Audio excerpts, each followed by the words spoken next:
Robin has been working. I'm not a very good patient because she made me a splint, and I'm very busy, so I should have been wearing it a bit more. And then Robin said, okay, you're going to get Kimberly to work on me. So it was quite a different experience.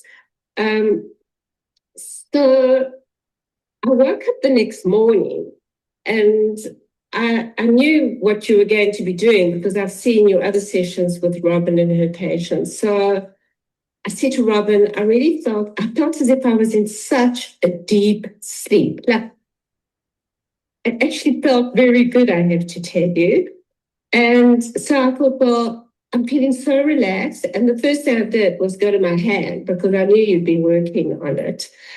And I could actually see the range of my hand a lot better. My fingers were going right down to the palm of my hand. I think I sent you a video. So I could actually extend my fingers and then bring in my hand further down. My thumb joint is not kicking as much. Every now and again it does that. But I've been carrying quite a few parcels around here in Spain, and it has been better. But I don't have that pain in the bottom, in the palm of my hand. So whatever you did, Kimberly, I'm quite certain that you helped me tremendously. Well, I just, it's not always one and done. So I think we got the first round. If we've gotten the pain out, then that feels like a good success for me. And especially if the hand is able to go all the way down. And, I can imagine the thumb not being able to use that being, a much bigger problem. So I'm glad that we've got, more range of motion in the thumb. I think, just more work, maybe another session or two, we can get the rest of that worked out.